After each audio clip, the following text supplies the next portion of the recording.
یعنی مرد یہ نہ سمجھے کہ وہ زیادتی کرتا رہے گا تو اس کا کوئی پوچھنے والا نہیں، بلکہ اس نے اپنی جان پر ظلم کیا ہے، اللہ کہہ رہے ہیں۔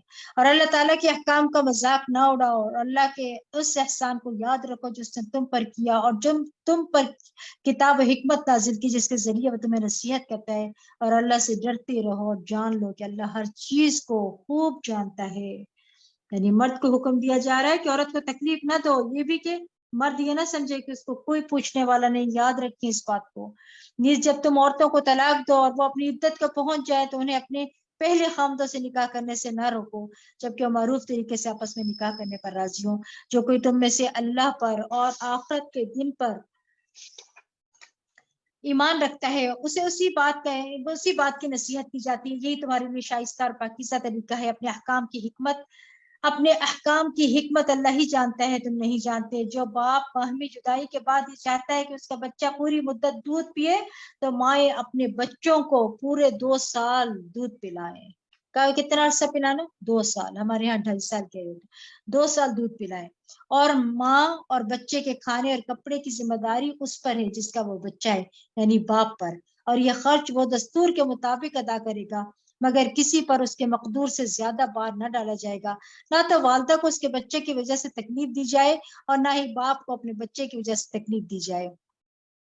اور اگر باپ مر جائے تو نان نفقہ کی ذمہ داری وارث پر ہے، اور اگر 2 سال سے پہلے وہ باہمی رضامندی اور مشورے سے دودھ چھڑانا چاہیں تو ان پر کچھ گناہ نہیں۔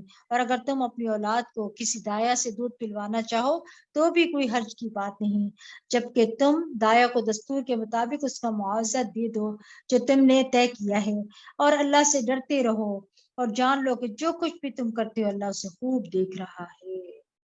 یاد رکھیے بچے کو دودھ پلانا فرض ہے، بچے کا ثابت شدہ حق ہے، عورت پر فرض ہے کہ عورت دودھ پلائے بچے کو، ٹھیک ہے۔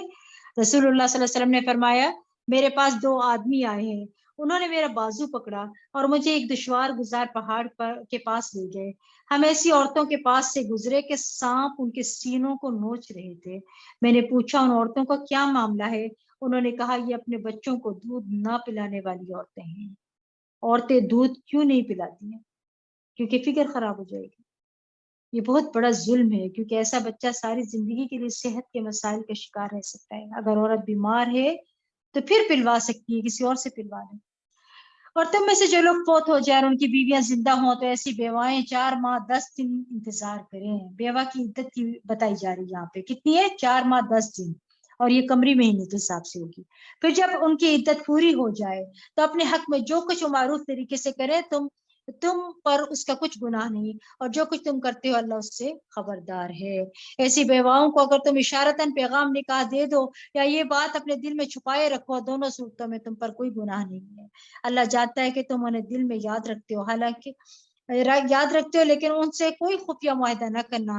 ہاں جو بات کرنا ہو معروف طریقے سے کرو، مگر جب تک ان کی عدت گزر نہ جائے عقد نکاح کا عزم مت کرو، اور جان لو کہ جو کچھ تمہارے دل میں ہے اللہ اسے جانتا ہے، لہٰذا اس سے ڈرتے رہو۔ اور یہ بھی جان لو کہ اللہ لغزشوں کو معاف کر دیتا ہے کیونکہ وہ بردبار ہے۔ اگر تم ایسی عورتوں کو طلاق دے دو جنہیں نہ تم نے ہاتھ لگایا ہو اور نہ ہی حق مہر کیا ہو تو تم پر کچھ گناہ نہیں، البتہ انہیں کچھ نہ کچھ دے کر رخصت کرو۔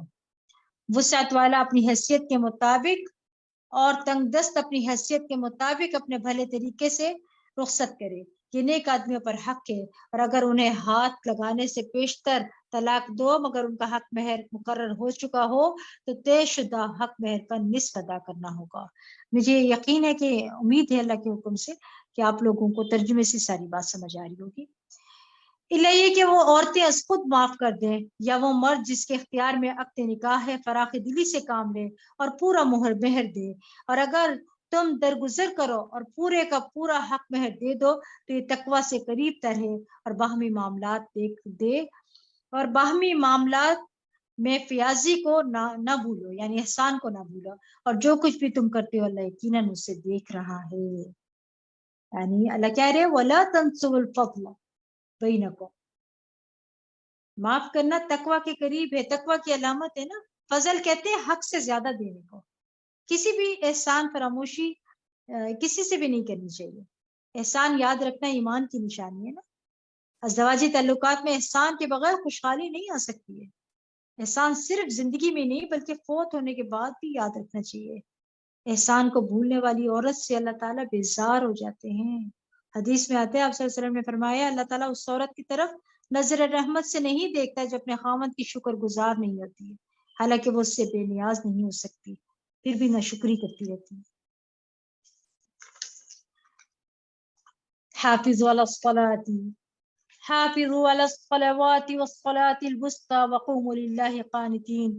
اپنی سب نمازوں کی محافظت کرو، بالخصوص درمیانی نماز کی، اور اللہ کے حضور ادب سے کھڑے ہوا کرو. اب دیکھیں طلاق اور لڑائی جھگڑوں کے درمیان نماز کا ذکر آ گیا کہ اپنے لڑائی جھگڑوں میں نماز کو، یعنی فرائض ہے نا، اس کو نہ بھولنا. درمیانی نماز سے مراد عصر کی نماز ہے، اس لیے عصر کی نماز پورے دھیان اور توجہ سے ادا کرنی چاہیے. اللہ نے خاص اس کا ذکر کیا. اگر تم حالت خوف میں ہو تو خواہ پیدل ہو یا سوار، تو جیسے ممکن ہے نماز ادا کر لو، مگر جب امن میسر آ جائے تو اللہ کو اسی طریقے سے یاد کرو جو اس نے تمہیں سکھایا ہے، جسے تم پہلے نہ جانتے تھے. تم میں سے جو لوگ فوت ہو جائے اور ان کی بیویاں موجود ہوں تو اپنی بیویوں بیواؤں کے حق میں وصیت کر جائیں کہ سال بھر انہیں نہ نفقہ دیا جائے اور گھر سے نہ نکالا جائے. آیت نمبر 240 میں تلاوتاً موجود ہے اور حکماً منسوخ ہے یہ آیت، ٹھیک ہے.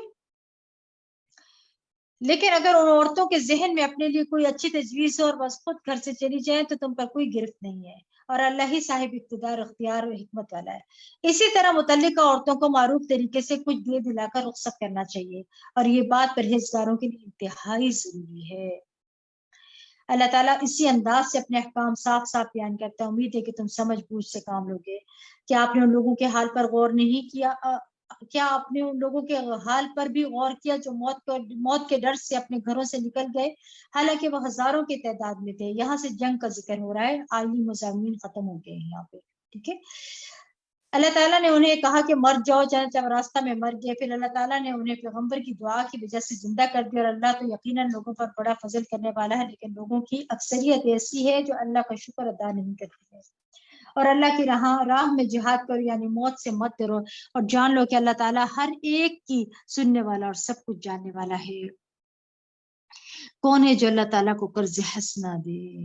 من ذا الذي يقرض الله قرضا حسنا فيضاعفه له اضعافا كثيرة والله يقبض ويبسط واليه ترجعون.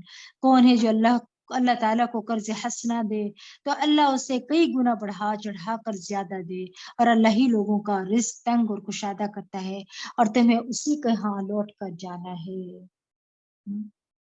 یہاں کیا فرمایا جا رہی ہے؟ یہ مدنی صورت ہے نا، جس میں آپ پر سال میں 1 یا 2 بار جنگ مسلط ہوئی، اسی لیے زیادہ سے زیادہ اللہ کے راستے میں صدقہ کرنے کا حکم دیا گیا ہے، اسے قرض حسنہ میں شمار کیا گیا ہے اس آیت میں. کیا آپ نے حضرت موسیٰ کے بعد بنی اسرائیل کے سرداروں کے معاملے پر بھی غور کیا، جب انہوں نے اپنے نبی سے کہا کہ ہمارے لیے ایک بادشاہ مقرر کر دو تاکہ ہم اللہ کی راہ میں جہاد کریں؟ نبی نے ان سے کہا کہیں ایسی بات نہ ہو کہ تم پر جہاد فرض کر دیا جائے اور تم لڑنے سے انکار کر دو. وہ کہنے لگے یہ کیسے ہو سکتا ہے کہ ہم اللہ کی راہ میں جہاد نہ کریں جبکہ ہمیں ہمارے گھروں سے نکال کر بال بچوں سے جدا کر دیا گیا ہے.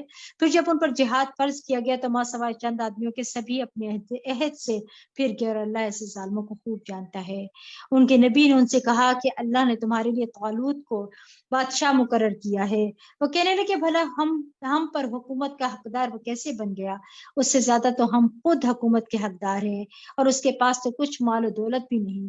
نبی نے کہا اللہ نے تم پر حکومت کے لیے اسے ہی منتخب کیا ہے، اور ذہنی اور جسمانی اہلیتیں اسے تم سے زیادہ دی ہیں، اور اللہ جسے اپنی حکومت دے دے وہ بڑی وسعت والا اور جاننے والا ہے. یہ بڑی غور طلب آیت ہیں.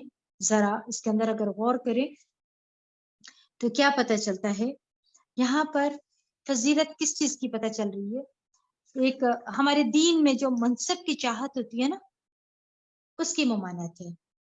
خود سے کوئی عہدہ نہیں مانگنا چاہیے کسی کو، اگر مل جائے تو اللہ سے مدد مانگنی چاہیے اور اس کے ذریعے اللہ سے قریب ہونا چاہیے، تاکہ علم والوں کو بغیر علم والے پر فضیلت حاصل ہو نا. اللہ نے طالوت کو علم کی بنا پر چنا، اور دیکھیں حضرت داؤد علیہ السلام کو جسمانی طاقت کی وجہ سے چنا. تو ہمیں اس سے یہاں کیا سمجھ آ رہا ہے کہ لیڈرشپ میں 2 خصوصیات ہونا چاہیے. کیا؟ ایک جسمانی قوت، کام کرنے کی اہلیت، اور اس کام کو کرنا بھی جانتا ہو. ٹھیک ہے.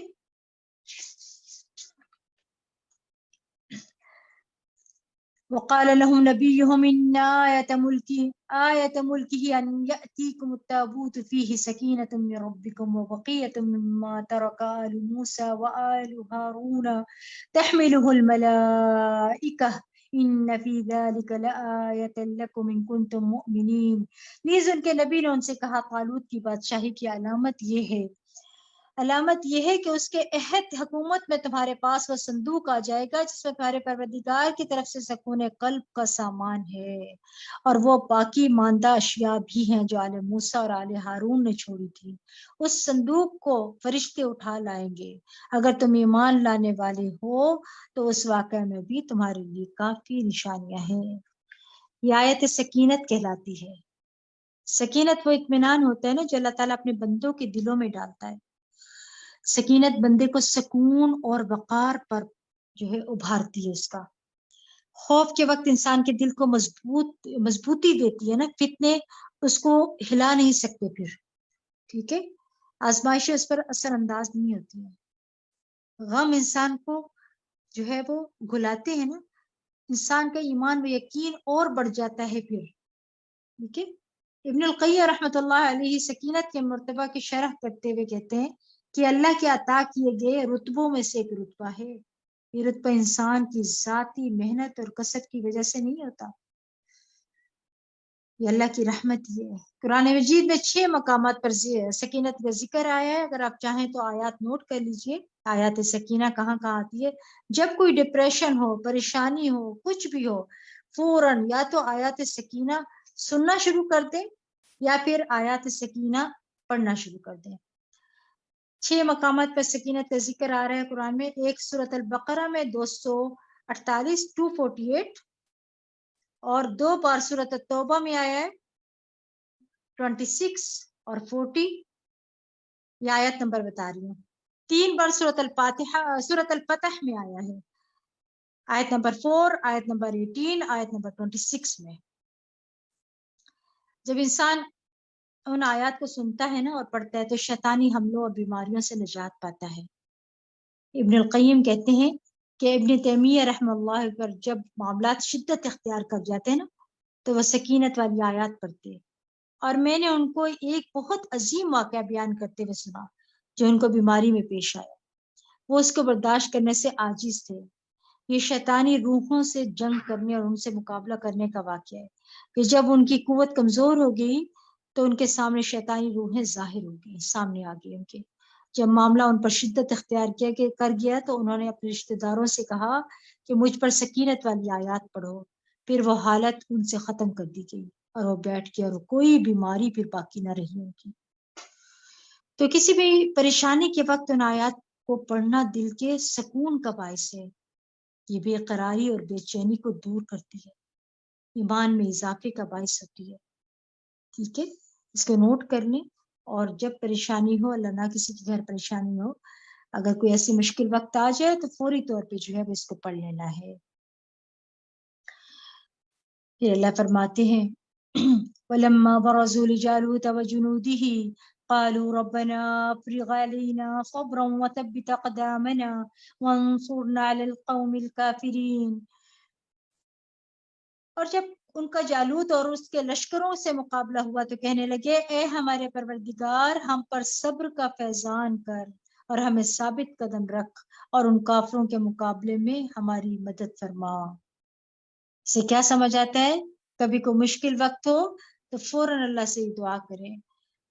پھر اس تھوڑی سی جماعت نے اللہ کے حکم سے انہیں شکست دے دی اور داؤد نے جالوت کو قتل کر دیا اور اللہ نے داؤد کو بادشاہی اور حکمت عطا فرمائی اور جو کچھ چاہا اسے سکھلا دیا. جو کچھ چاہا اسے سکھلا دیا. وَلَوْلَا دَفْعُ اللَّهِ النَّاسَ بَعْدَهُمْ بِبَعْدٍ لَفَسَدَتِ الْأَرْضُ وَلَكِنَّ اللَّهَ ذُو فَضْلٍ عَلَى الْعَالَمِينَ. اور اگر اللہ اسی طرح لوگوں کے ایک شر پسند گروہ کو دوسرے صالح گروہ سے ہٹاتا نہ رہتا تو زمین میں فساد ہی مچا رہتا. لیکن اللہ تعالیٰ اقوام عالم پر بڑا فضل کرنے والا ہے. سے کیا سمجھ آ رہا ہے؟ اللہ تعالیٰ اپنے بندوں کی خود حفاظت فرماتا ہے، ان کا دفاع کرتا ہے، ظالموں کو ظلم سے روکتا ہے۔